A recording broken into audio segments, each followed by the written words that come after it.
I'm starting to record, so feel free to start whenever you want. Welcome, everyone. Glad you could attend. I'm going to discuss distributed ledger technology architectures and asset classification. So, in the context of who I am, I've spent the last 40 years with the government, both in military special operations and then Treasury Department, working ultimately in cybercrimes headquarters, and just started a company a couple years ago. It's a design and research company developing solutions around quantum cryptography. I'm an AI engineer and DLT architectural engineer, so pull a lot of these converging technologies together. So with that, we'll jump into things here a little bit and look at really to understand the asset classifications. We kind of need to understand the architectural ledger environment. What a lot of people refer to as blockchains actually started as sequential linear block data ledgers clear back in the 50s and 60s. And block chaining actually began with Leslie Lamport in the 80s with his work. And so these structures have been around for a very long time, but it's evolved since. We have sequential nonlinear block data ledgers that we actually see used in what, again, people call blockchain, which are really no longer blockchain at all. They've developed and sophisticated somewhat into even DAG structures. DAG comes from the mathematics background, but it is another way to create edges and vortexes around transaction data. Directed acyclic graph, or DAG, is much faster than the sequential linear or even the sequential nonlinear block data ledger formats. So many architectures are actually utilizing either directed acyclic graph or a combination of sequential linear or sequential nonlinear block structures along with directed acyclic graph, which makes dealing with the assets themselves a little more, I should say, a little less transparent. So there's a lot of things that go on in those structures. And then finally, we have to take a look at block DAG, which is actually a convergence of the sequential nonlinear, as I was just speaking of. And then we've actually evolved into radix. So if you were to kind of line these up, sequential linear block data ledger systems, networks are very slow and clunky. They've been around for decades. Again, going back to the 50s, 60s, and into the 80s. So it was not a new revelation when we saw the Bitcoin network system come into play. Actually followed that and was in a lot of the forums when the developers were discussing development back in 2003.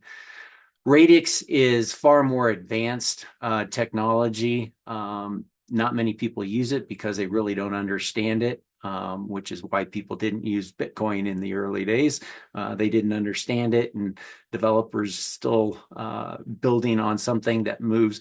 Radix actually was able to take, in 2019, 10 years of Bitcoin transaction data and process it in about 30 seconds.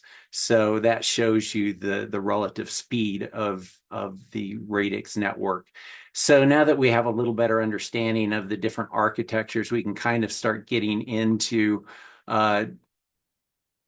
the architectural components, because many people, when they refer to and look at this chaining of blocks, it's like, oh, the blockchain does all of this stuff.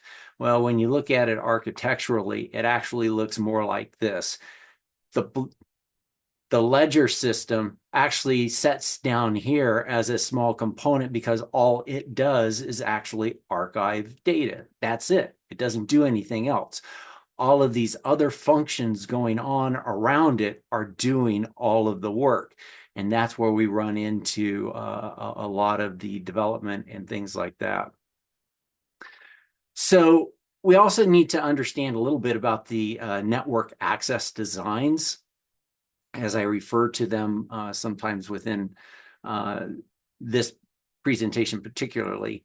A lot of people kind of refer to open loop, closed loop, interoperability. When we just really look at the basics of the nature of what's going on, especially with the USD peg token market that everybody likes to call stable coins, which they're not really stable, and they're not a layer one asset, they're a layer two asset, which makes them tokens. But we have permissioned and permissionless systems. So permissionless would be like Bitcoin or Ethereum. Getting into that network doesn't require any permissions. However, there are permission systems like Hyperledger. That doesn't make them any less a distributed network. It's just another way of permissioning onto the network. But then it gets confused because people take a look at, well, permissionless and public, same thing. No, not really, because in architecture, what we're looking at, permissionless is access to the network. Public is the data. So where the Bitcoin network, the Ethereum network is both permissionless, i.e. I don't need permission to get into the network. And once I access the network, all of the information is public.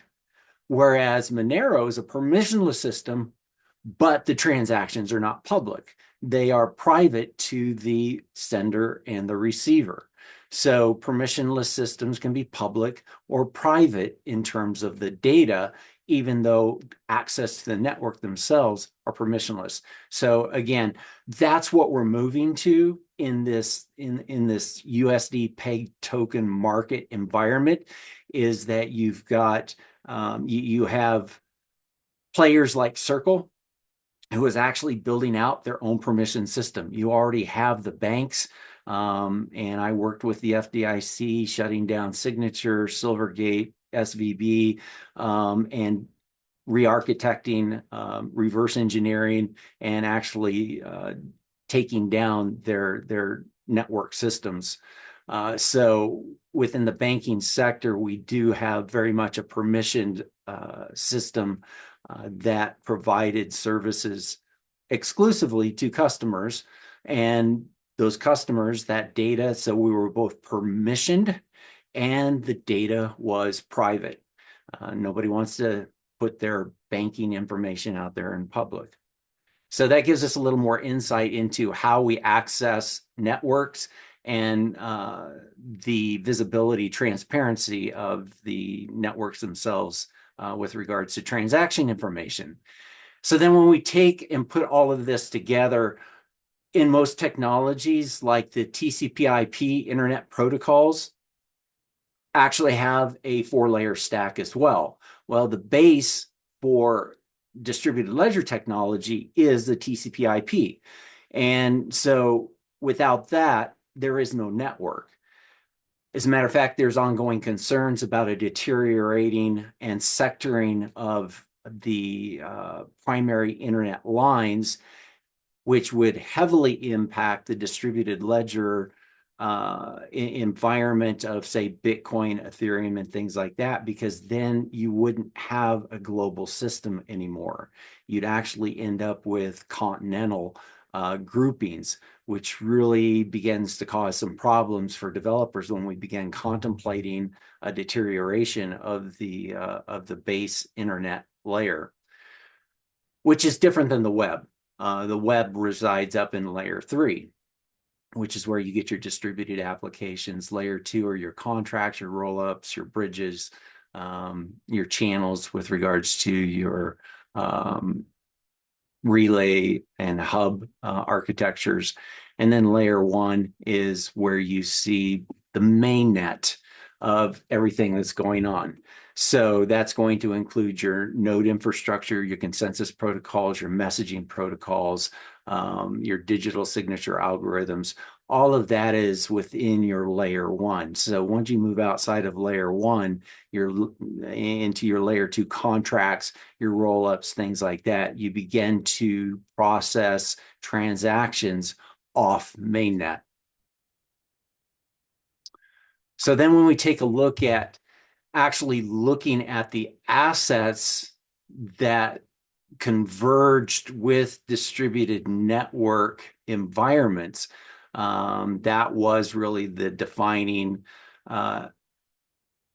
evolution of Bitcoin and what it introduced, because the digital currencies that we had starting in the 90s with eCash, eGold, Flues, Beans, all of those digital currencies that we had a ledger system, but it operated more like an intermediary type system.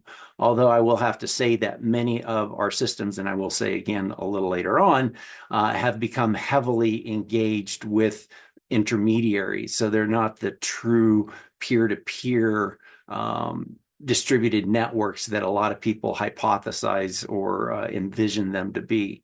So when we take a look at building classification hierarchies around the assets themselves, we have to take a look at the taxonomy, typology, and topology. Because when we take a look at, say, taxonomy, typology, and topology, they organize and categorize based on different structural relationships. I actually, in some postdoctoral work back in 2017, 2018, developed models around this that are in my book that got published earlier this year by Wiley. And I detail this in far more graphical representations and define them much better than what I'm doing here, limited time. But the idea is that we're actually using a scientific model to take a look at how we categorize these assets, just like we do with classifying ecosystems, animals, plants. We're using defined characteristics and scientific models to define them. I was out looking, and there's probably close to 1,000 different what people claim to be taxonomies, and most of them have nothing to do with taxonomy, and yet unfortunately a lot of misinformation gets conveyed. So when we look at taxonomy, it classifies items based on a shared physical or structural trait. And it relies on this parent-child nested hierarchy. So keep that in mind as we get to the assets. The taxonomy serves as a foundational structure of the hierarchy because it establishes the clear, mutually exclusive categories. So we first, before we can do anything else, we have to define the taxonomy of the assets. And then the typology classifies items based on conceptual types, attributes, and quantitative characteristics. So that defines another layer below the taxonomy once we have the taxonomy in place. And then finally, we can go to the typology, the topology, which classifies items based on relationships, connections, and positions within the network. So it ignores physical traits and focuses now more on the elements that interact on a typological basis.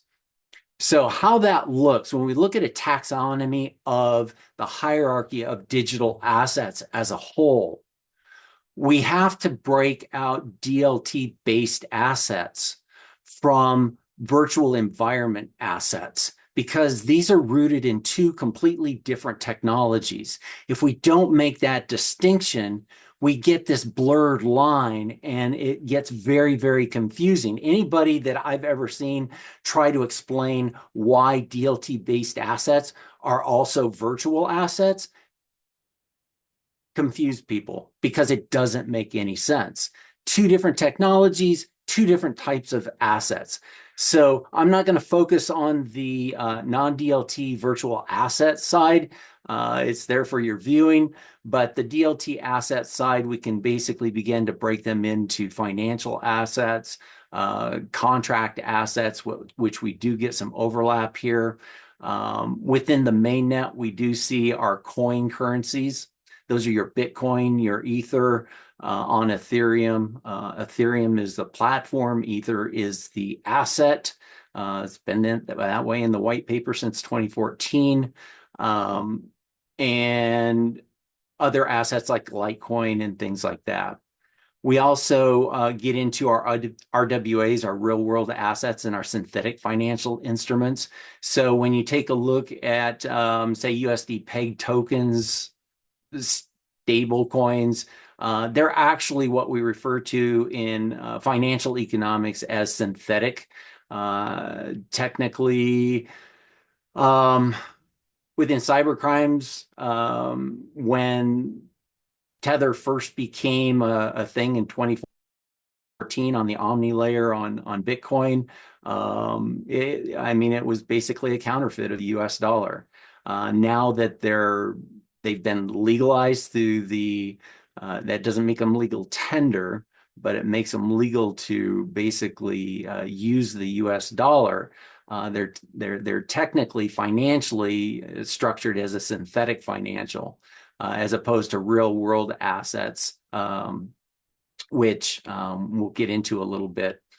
And then we get into our other instruments like our fungible tokens, other RWA fungible tokens, and on down the line, we get into tokens, meme tokens, things like that. Kind of falls into that category of other.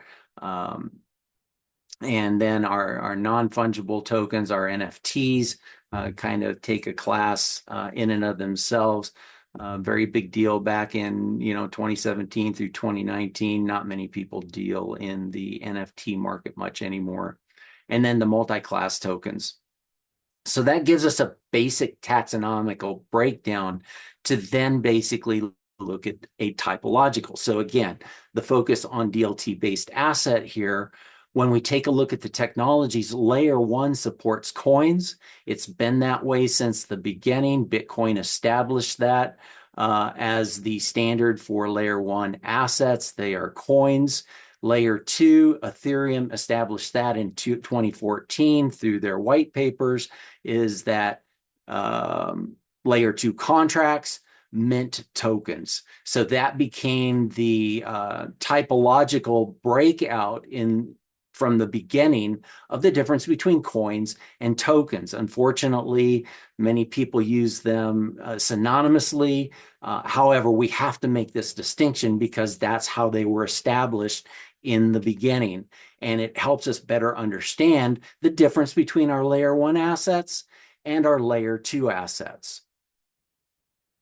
And then from there, we can move into the typology. So if we look at, say, our layer two assets, our token assets, we can then begin to break that down into typologies, our fungible, non-fungible, and then across there, we can look at capital tokens, utility tokens, commodity tokens, and then break them into further subcategories of synthetics. Say in the commodity token arena, synthetics, which are peg tokens, fall into that. So we've got USD pegged, Euro pegged, gold pegged, because gold is a currency. So that falls into our synthetic fiat.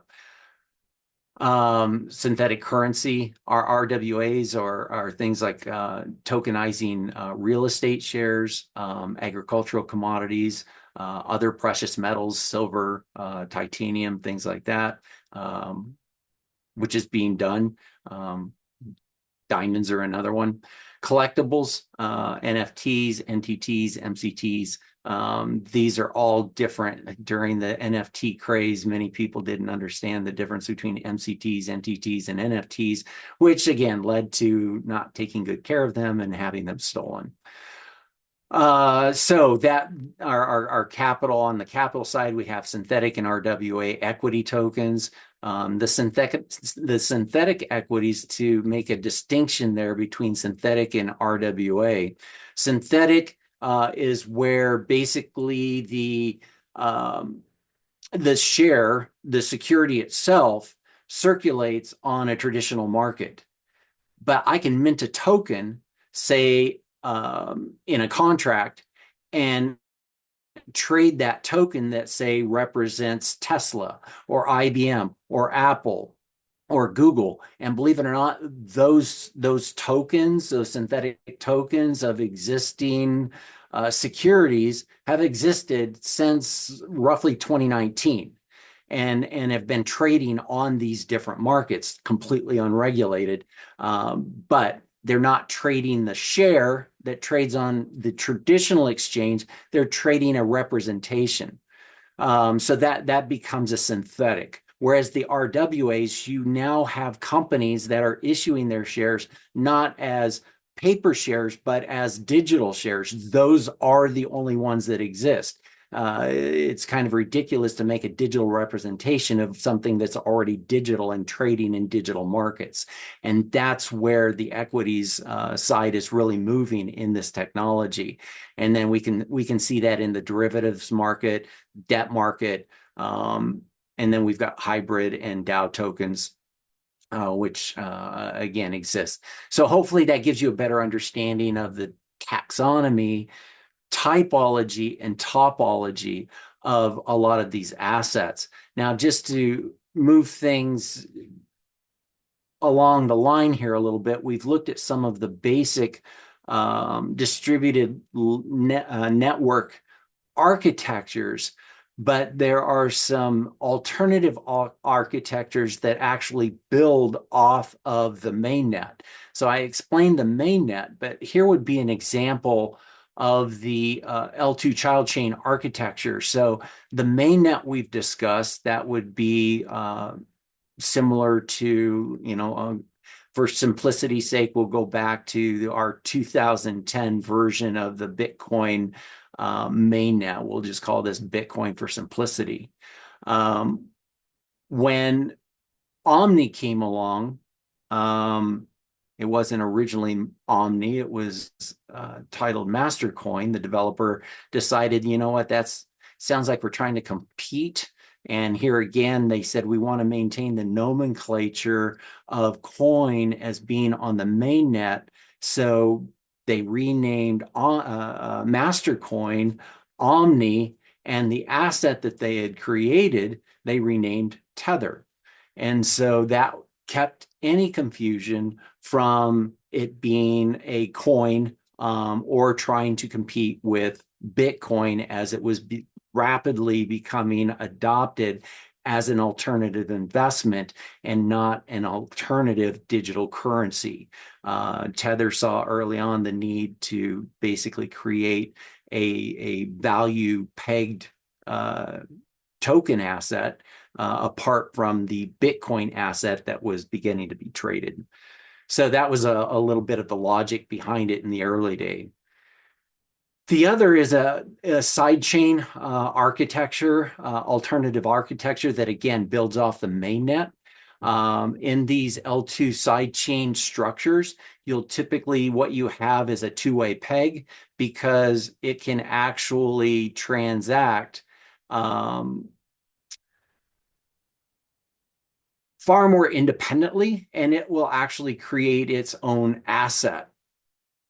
And so by having an asset, when I convert whatever the mainnet coin asset is to the asset that the side chain is creating, it actually has to lock the mainnet asset, and then it will through a contract in layer 2 mint, or through its own mainnet mint an alternative asset. And so then if I want to convert that back into the asset on the mainnet, well, then there is a burn of the asset on this side chain, and the the lock on the asset that went in originally is released, and you have basically the release back into the mainnet.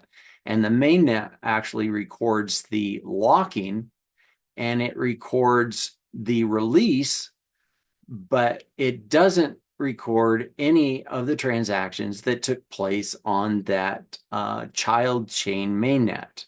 So again, we have this system of creating off mainnet transactions through alternative structures, off mainnet transactions.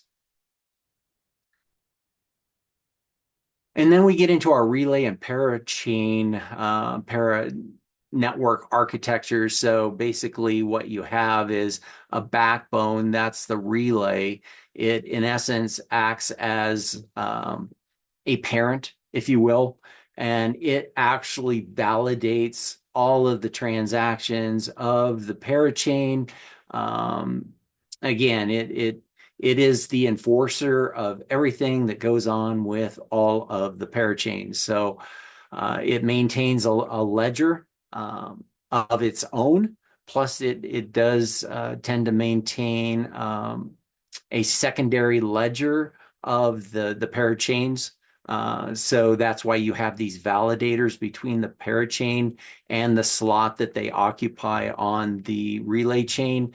None of the parachains can talk to each other except through the relay. So all communications go through the relay to get to another parachain. So that's kind of the basic structure of what we have there. The relay mainnet is really designed to have minimal functionality other than just existing to allow for communications. It doesn't really support contracts or other complex functionalities. That's pretty much up to the parachain, and that's what they function and do. So that is that. Then we have hub zone, which is a little like the relay parachain environment, except a little different. So Polkadot is a good example of the relay parachain architecture. The hub zone Cosmos is modeled after this. And what you have here is in this architecture, these different zones. I'll just note that Thorchain is one of the zones that resides on the Cosmos hub. And that's one of the reasons that a lot of people like using Thorchain. And that's essentially how the Bybit roughly $1.5 billion exploit got moved was through Thorchain, because you can actually take Bitcoin and move it through Thorchain without ever converting it from Bitcoin, which is you can't do in a normal layer 2 environment. And so they were able to basically the hub, unlike the relay, the zone has the capability to connect anywhere they want to Bitcoin, to Ethereum, and move Ether and Bitcoin and any token asset in the layer 2 of Bitcoin or Ethereum or Solana or whatever peg zone that might be connected to. So that's kind of notable as well. So Cosmos really, it's a distributed network that basically allows these peg zone environments to operate in a very independent manner, unlike the Polkadot environment, which is a little more paternalistic, if you will. When we get into really looking at these assets in a transaction environment, and I think it was important to kind of bring this into a discussion around asset classification, is that and I just had a 2-hour discussion with IT people and CPAs in a CPE forum around the transaction capabilities of these assets because they've become very intrigued by the movement of assets completely off ledger. So platform mediated transactions and peer-to-peer transactions really represent two distinct ways of moving in a digital economy. But what you're seeing is a convergence of these two, platform mediated and peer-to-peer. They're not really you're losing the distinction in terms of now having more of a hybrid model. So most P2P services today have a platform governance, which regulators really like, but you also have the availability of platforms like Venmo and Zelle having this governance, but they provide more of a peer-to-peer transaction than, say, having to write a check or a credit card. I can interact in a digital environment with an asset. In the case of Venmo and Zelle, Venmo does allow for different digital assets. Zelle basically uses a digital version of the dollar. It's not, we don't see trucks driving around with, bags of cash anymore, being able to settle transactions across their accounting systems. It all happens digitally. So we move digital dollars that way. But many of the modern P2P platforms, like Airbnb and Uber, provide this more hybrid environment as well. The visibility becomes a bit of a problem. Visibility refers to the ability of participants or regulators to track, verify, audit transaction data. And some of these include some of the challenges around this include platform leakage, disintermediation, if you will. It becomes a major challenge for platforms when users discover each other on the apps and move transactions under the table to avoid fees. So it does cause a total loss of visibility in these transaction platforms. And we see that both in Bitcoin, we see it in Ethereum, we see it in Venmo, PayPal, things like that. We also have this information asymmetry. So in P2P settings, the buyers often lack visibility into the quality or reliability of the seller due to this absence of third-party vetting. Data fragmentation in complex procurement environments, the data is often disconnected across different systems. So you've got contracts, invoices, payments, creating blind spots that do hinder real-time decision making. And the regulatory oversight barriers that exist in P2P transactions can be harder for government institutions to monitor. And it does lead to challenges for tax collection agencies in jurisdictions, consumer protection enforcement. And the issue has led to some significant increases in the introduction of intermediation by third parties. And we've seen that with CEXs within the framework of distributed ledger environments with the use of Bitcoin, Ether, other token assets like USDC, USDT, and the various other USD peg tokens that are out there. But many times this is happening outside the knowledge of the user. The user doesn't realize how many intermediaries that are actually engaged in the process. And because of these peer-to-peer environments not really being regulated very well, there is no requirement for them to disclose these intermediaries.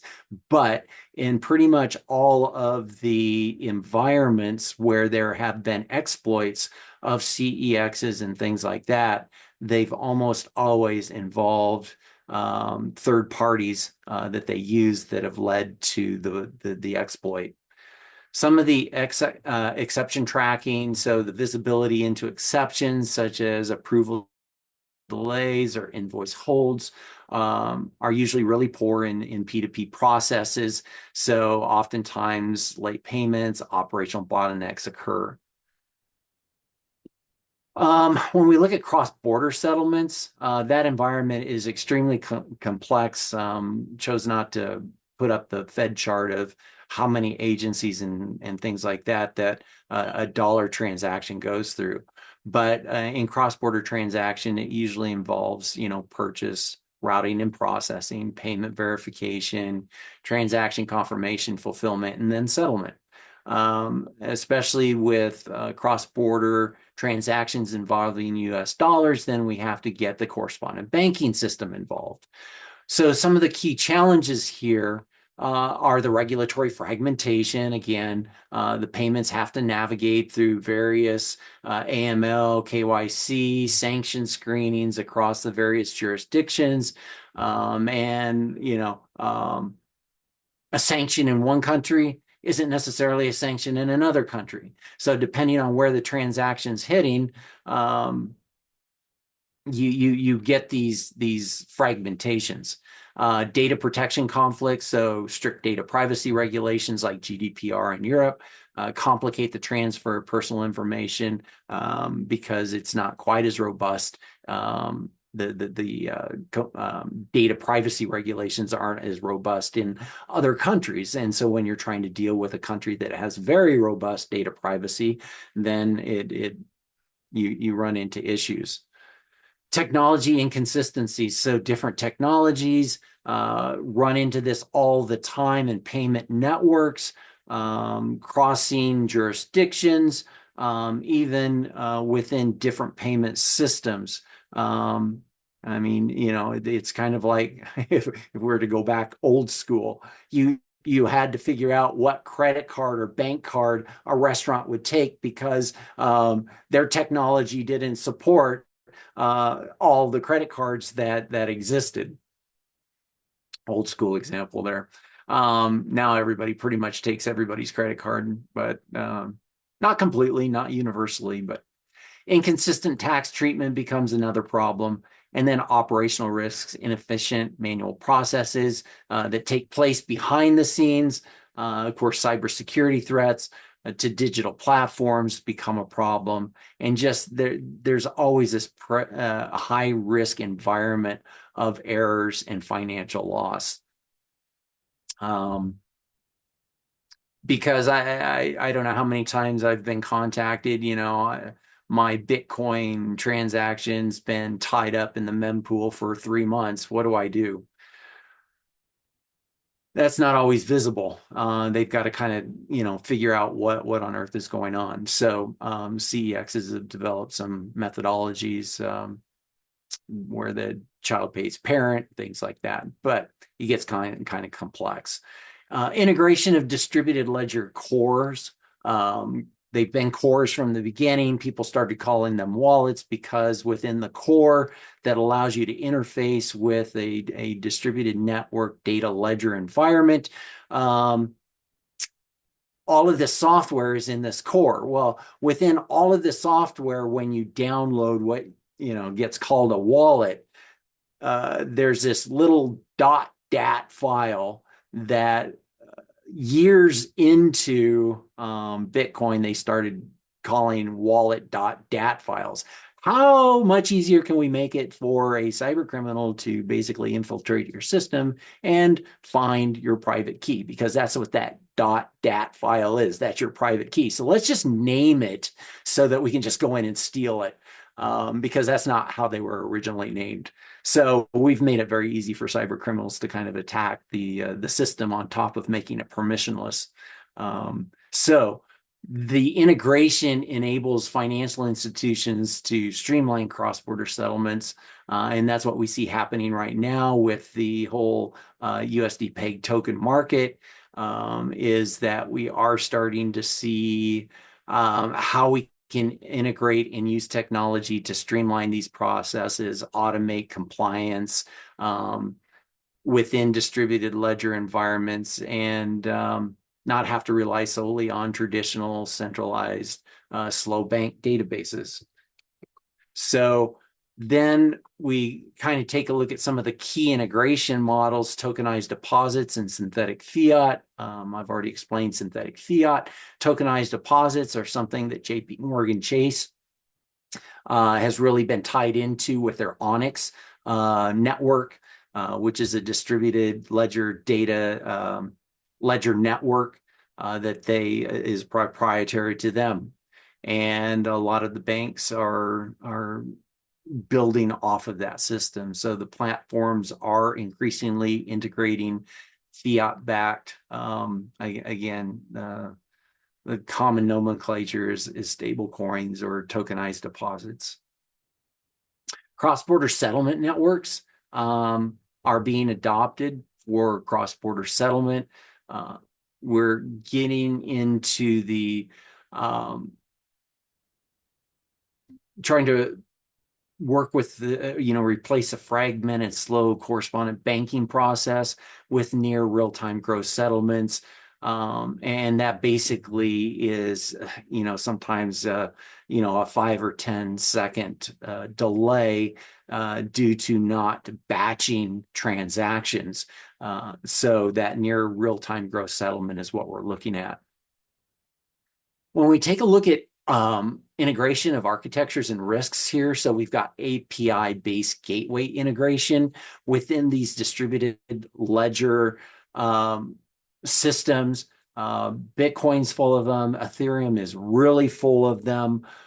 These APIs have third-party risks associated with them as third-party payment processors like Stripe, BitPay, your REST APIs, your SDKs. Your SDKs are your software development kits. The APIs are a cybersecurity vulnerability, and it is easy for we've got to work on the API security side if we're going to continue to do these types of connections. But for those using these third party, banks have jumped on the rail of, it gets called financial technology, although, using an ATM as financial technology that doesn't have to use an API. So we have a lot of firms that provide these services of providing online payment and things like that for banks, but they're actually just a back end. It's not the bank actually doing the work. It's another company that comes in, provides the framework for making that happen. It looks like it's all happening through the bank, but it's all being done through APIs. Then we have embedded core structures. So financial institutions here integrating core structures. Interoperability, middle layers. You have your intermediaries, third parties, again, posing a cybersecurity risk. Some of the integration challenges, again, interoperability, as I mentioned earlier, regulatory compliance is, again, I mentioned earlier, repetition, as I tell my grad students, is a key to learning. It's not that I have a bad memory. It's just a good reminder to say, hey, here it is again.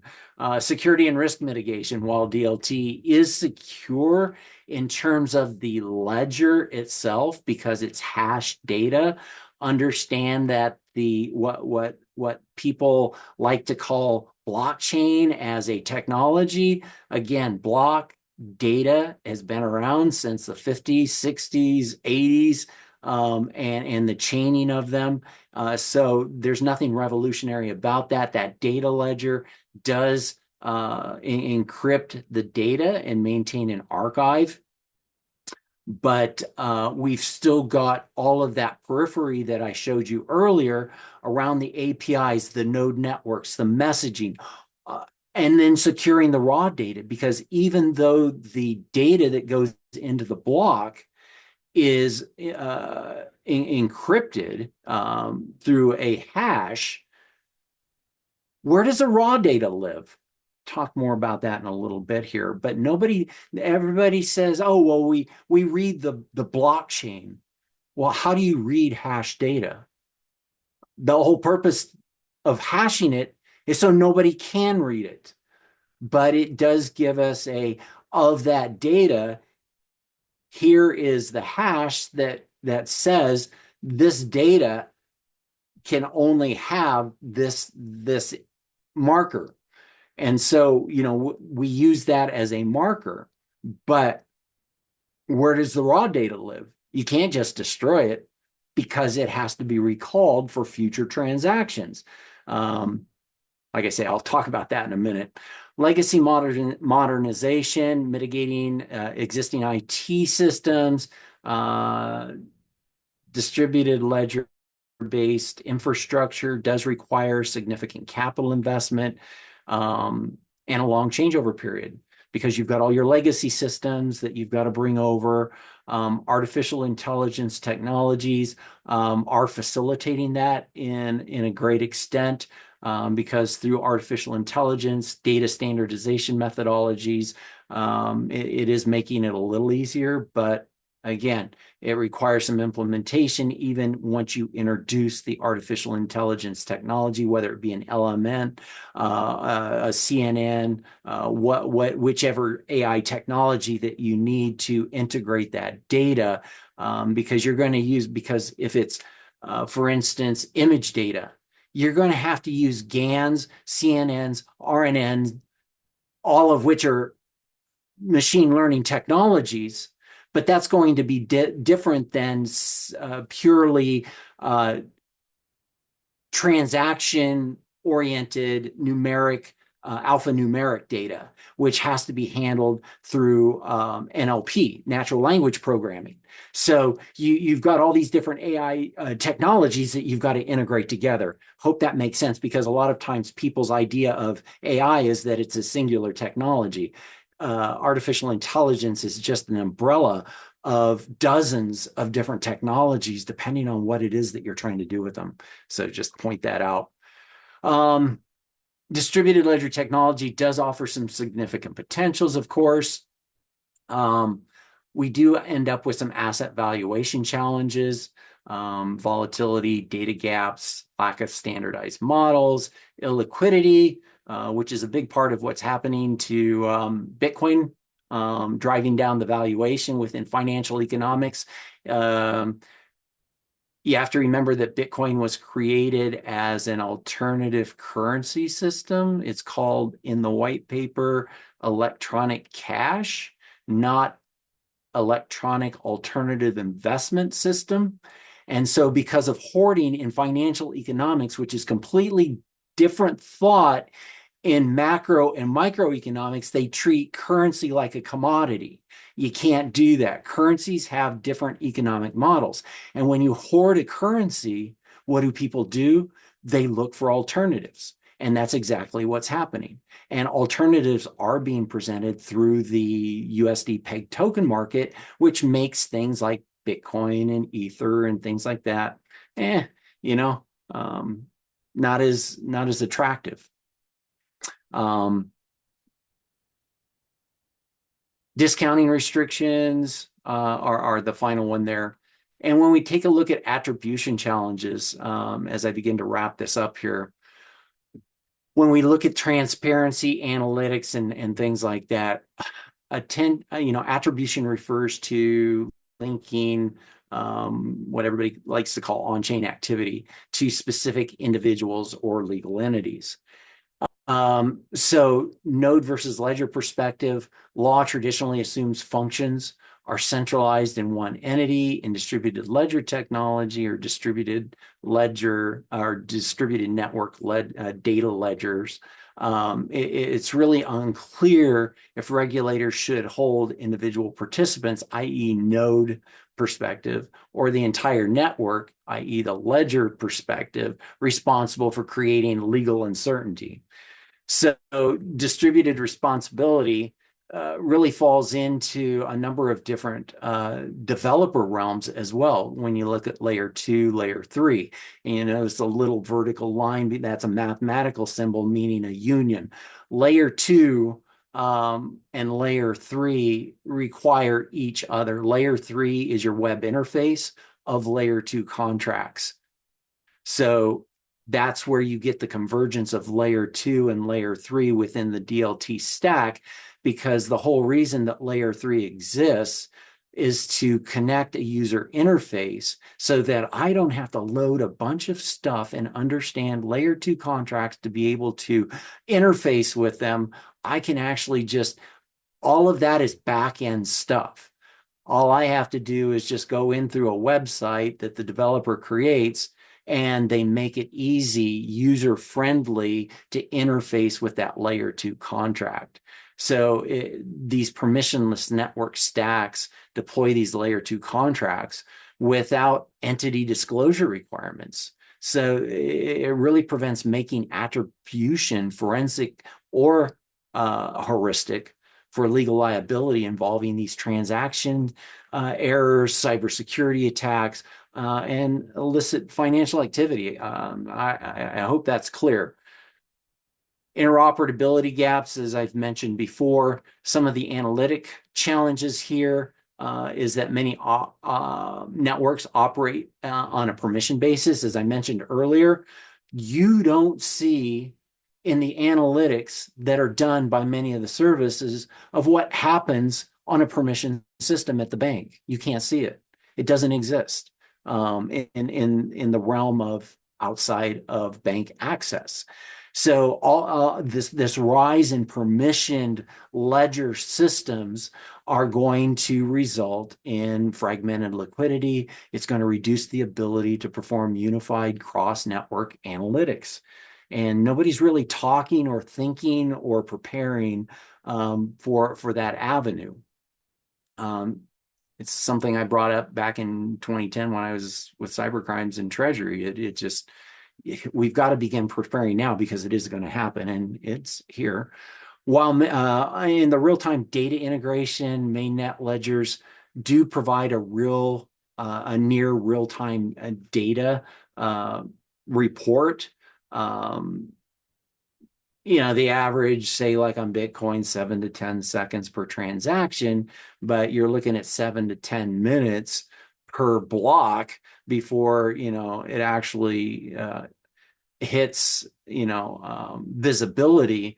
But that's still faster than, say, transactions globally through the traditional system, which, 7 to 10 days. So it is much faster. So that's, again, near real time. Lack of reversibility continues to be a problem. Although Circle has come out and said they're working on some capabilities within their ARC network that they're developing to be able to facilitate and reverse payments with their USDC, USD peg token. So that'll be interesting development in that arena. Cyber attack risk, again, it goes without saying, it's still there, especially within layer 2 that doesn't, I'm still fascinated by people that call stable coins, I'll throw that term out there, crypto, because there is no cryptography in the asset. As a matter of fact, in layer 2, the contract itself has no cryptography.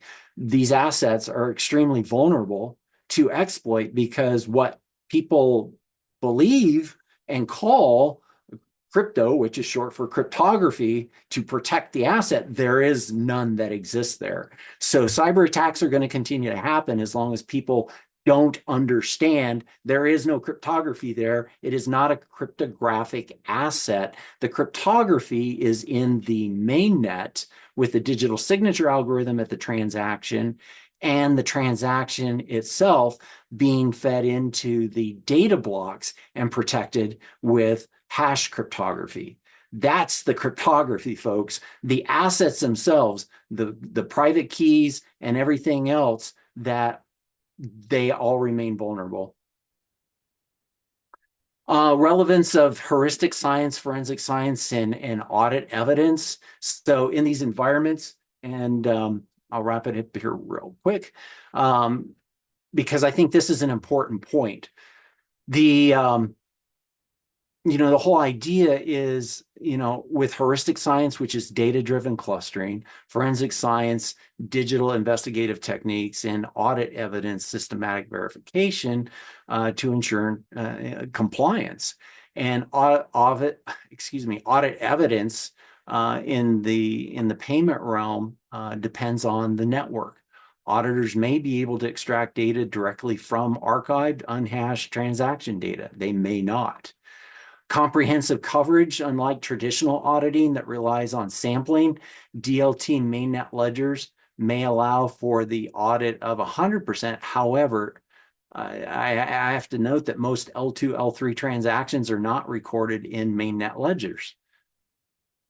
So what do you have to do? You have to develop these relationships with the developers to get their data, because most of the time their raw data is maintained on cloud.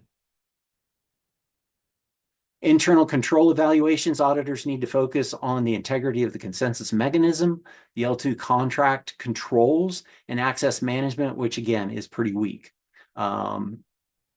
It hasn't improved from when I saw the first contract that Ethereum put out to what we have today.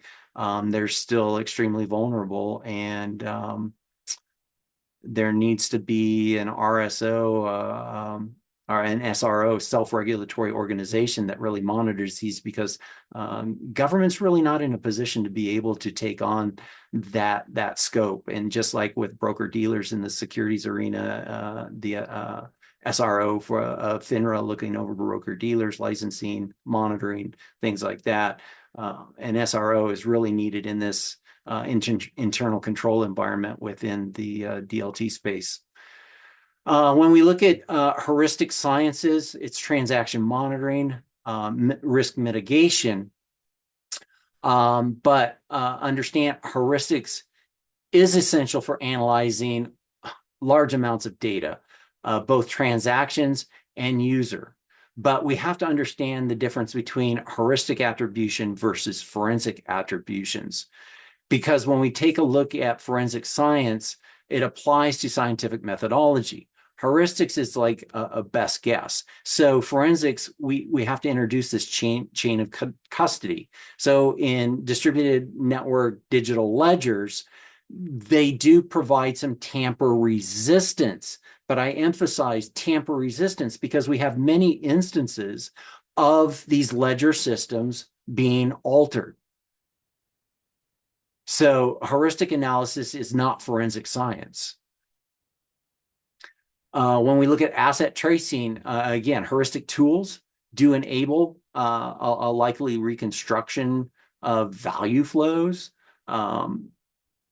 And that's different, though, than digital forensics that requires a standard of evidence collection that really, on a number of the high-profile cases that I worked with DOJ over a period of 10 years before retiring, I emphasize the fact that you can't take heuristics and introduce that as evidence.